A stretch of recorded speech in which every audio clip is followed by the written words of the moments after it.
दुसरीकडे मालवणमध्ये विशेष करून खूप प्रतिष्ठेची लढाई झालेली, कारण शिवसेना भाजप जरी आमने सामने असले तरी पैसा वाटपाचा आरोप सातत्याने शिवसेनेकडून करण्यात आलेला होता. दुसरीकडे नारायण राणे यांची भूमिका मात्र खूप संशयास्पद राहिली. नितेश राणे निलेश राणे खालील पातळीवरती एकमेकांसमोर उभे ठाकलेले होते. मात्र या ठिकाणी भाजपला झालेला पराभव असेल, मग तो मालवणमध्ये आणि कणकवलीमध्ये दोन्ही ठिकाणी भाजपला पराभव पत्करावा लागला. काय वाटतं एकंदरीत, काय कारण होती याची, काय कारण मीमांसा कराल तुम्ही? आपण एका बाजूला होतो ते 4 ठिकाणी सिंधुदुर्गामध्ये निवडणुका होत्या.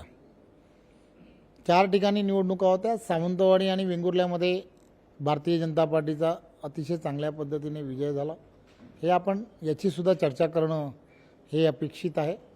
आणि त्याचबरोबर खरं तर दादांना या निवडणुकीमध्ये ज्यावेळेला आपण पाहतो की त्यांना निवडणुकीमध्ये 2 मुलं ही वेगवेगळ्या ठिकाणी प्रचार करतात, त्यामुळे त्यांना प्रत्यक्षपणे निवडणुकीमध्ये भाग घेता आला नाही, ही वस्तुस्थिती आहे.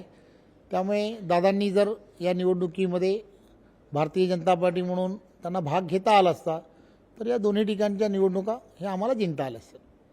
आता या पुढची निवडणूक बऱ्याच महापालिकांच्या निवडणुका आहेत आणि विशेष करून मुंबई असेल, पुणे असेल.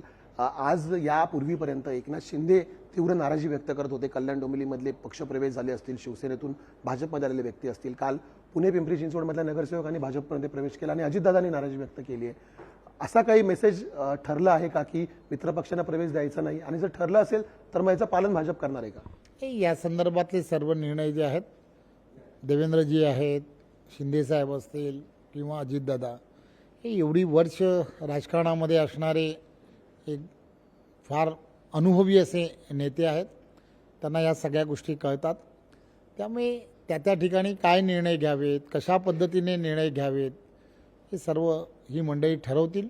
आणि आम्ही सर्व महायुतीचे असणारे सर्व कार्यकर्ते पदाधिकारी ते जसं सांगतील त्याचं इम्प्लिमेंटेशन करू.